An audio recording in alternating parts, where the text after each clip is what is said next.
Hello everyone, welcome to TFT law. इस video में हम देखेंगे एलएलबी सेकेंड ईयर का 2024 का पेपर। और ये पेपर है इंडियन कॉन्ट्रैक्ट एक्ट पार्ट 2। इस पेपर में आते हैं 3 एक्ट। पहला है इंडियन कॉन्ट्रैक्ट एक्ट, सेकंड है सेल्स ऑफ गुड्स एक्ट और तीसरा है पार्टनरशिप एक्ट। तो चलिए शुरू करते हैं। पहला क्वेश्चन है section 48 of Indian partnership act 1932 deals with.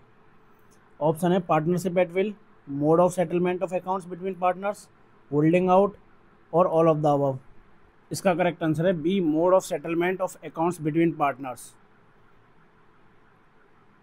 ये सेक्शन है 48, इसमें दिया हुआ है mode of settlement of accounts between partners.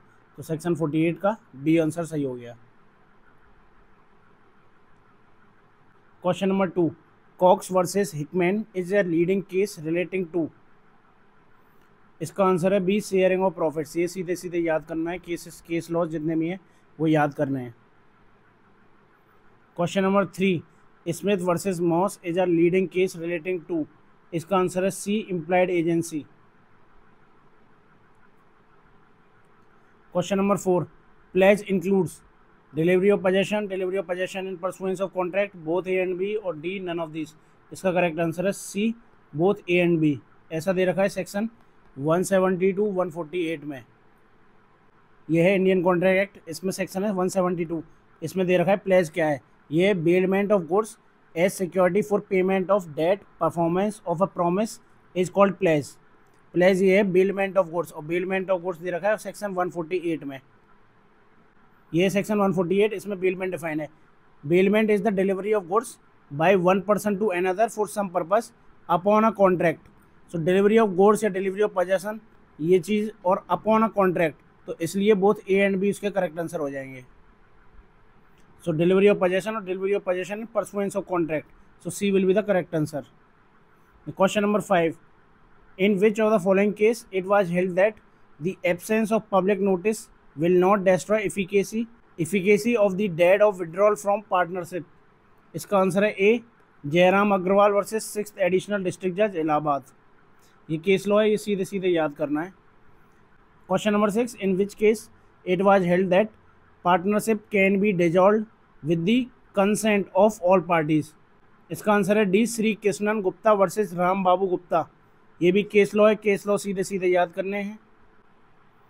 Question number 7, section 12 of Indian partnership act 1932 deals with conduct of business, mutual rights and liabilities both A and B, D none of this. इसका correct answer है A, conduct of business.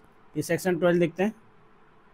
ये है Indian partnership act, इसका ये section 12 the conduct of business. तो conduct of business की बात करता है section 12, so A correct answer हो जाए। So A will be the correct answer. Now question number 8, section 14 of Indian partnership act 1932 deals with mutual rights and liabilities, definition, partnership at will, property of the firm. इसका correct answer है D, property of the firm. Section 14 देख लेते हैं। ये है section 14, the property of the firm. So D will be the correct answer. Question number 9, section 21 of Indian partnership act 1932 is related to. Option A, particular partnership, general duties of partners, holding out, partners authority in emergency. So 9th का answer है D. ये section 21 देखते हैं। Section 21 में दे रखा है partners authority in an emergency. So option D will be the correct answer. Question number 10, section 57 of Indian partnership act 1932 is. Section 57 देख। सो सेक्शन 52 है appointment of registrars. State government may appoint registrars. So 57 का हो जाएगा appointment of registrars, A option. A option will be the correct answer. Question number 11, which section of sales of goods act deals with suit for price. इसका answer है section 55, C option. Section 55 देख, ये section 55 suit for price. So C will be the correct answer.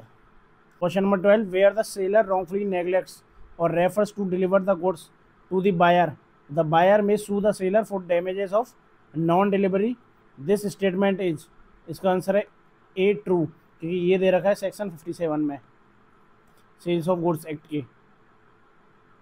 ये section 57 sales of goods act का, damages for non delivery, where the seller wrongfully neglects or refuses to deliver the goods to the buyer. The buyer may sue the seller for damages of non-delivery. So A option true सही हो जाएगा. Question number 13. Apart from any express contract, the seller of good is not bound to deliver them until the buyer applies for delivery.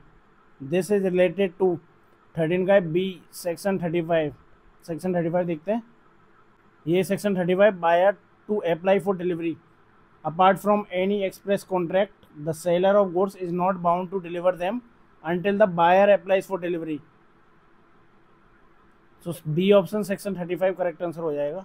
Question number 14. The Indian partnership act number, इसका answer है सी, act number of 9 1932. ये Indian partnership act 1932, इसके just नीचे दे रखा है act number 9 of 1932.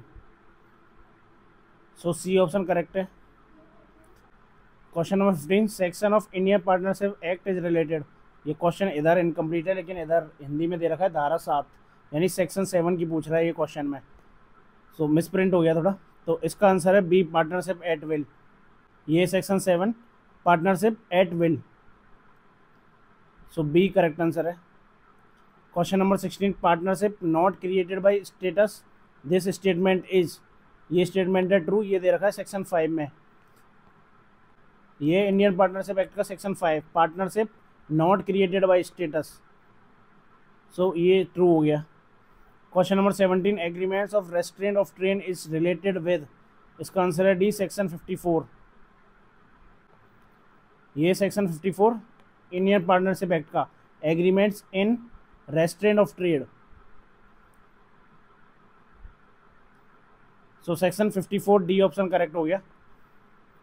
Question number 18. Cox versus Hickman is related to. ये रिलेटेड है इंडियन पार्टनरशिप एक्ट से, सी ऑप्शन. केस लॉ है, केस लॉ सीधे सीधे याद रखना है. Question number 19. Indian partnership act has come into force. अभी इसका एक नंबर देखा था हमने, तो वही इसका आंसर हो जाएगा सी, 1932. तो ये इंडियन पार्टनरशिप एक्ट ये 1932 का, और इसका एक्ट है 9. So D will be the correct answer. Now question number 20. Section 4 of Indian partnership act is related with. इसका आंसर है A, definitions.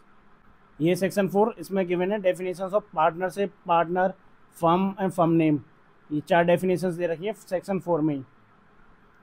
So A, definitions will be the correct answer. Now question number 21. Section 28 of Indian partnership act is related to. इसका answer है D, holding out. ये section 28 Indian partnership act का, इसमें ही दे रखा है holding out. So D will be the correct answer. Now question number 22. Chapter 7 of Indian partnership act deals with. इसका आंसर है ए, रजिस्ट्रेशन ऑफ फर्म. ये इंडियन पार्टनरशिप एक्ट है 1932 का. सो इसमें देखेंगे हम चैप्टर नंबर 7. ये चैप्टर नंबर 7, ये दे रखा है registration of firms. So A will be the correct answer. Now question number 23. Partnership is a subject of regional list, state list, union list, concurrent list. ये गिवन है constitution of India के schedule 7 में. ये constitution का PDF है. इसमें एक list दे रखी है, लिस्ट 3rd, वो है कॉन्करेंट लिस्ट. इसकी हम एंट्री देखते हैं, एंट्री नंबर 7. इसमें दे रखा है कॉन्ट्रैक्ट्स इंक्लूडिंग पार्टनरशिप एजेंसी. सो ये सारी चीज़ें हो गई लिस्ट 3rd यानी कॉन्करेंट लिस्ट में. सो इसका D, concurrent list will be the correct answer. अब question number 24. How many types of partnerships are in a firms. इसका आंसर है D, all of the above. Active, inactive, nominal, ये तीनों partner होते हैं firm में. Question number 25. Under the Indian partnership act, power to appoint the registrar of firms is vested in the following. Chairman of Rajya Sabha, central government, state government, या all of the above. इसका answer है सी, state government. ये हमने अभी देखा था section 57, ये अभी देखते हैं. ये सेक्शन 57 इंडियन पार्टनरशिप एक्ट का, अपॉइंटमेंट ऑफ रजिस्ट्रार्स. सो यहाँ लिखा हुआ the state government may appoint registrar of firms for the purposes of this act. So C, state government will be the correct answer. Now question number 26. Effect of non-registration of partnership firms is given in the following. इसका answer है D, section 69. ये section 69 effects of non registration. So इसका B, section 69. So thank you for watching this video. इस paper का PDF Telegram channel TFT law पर available है, आप जाके डाउनलोड कर सकते हैं.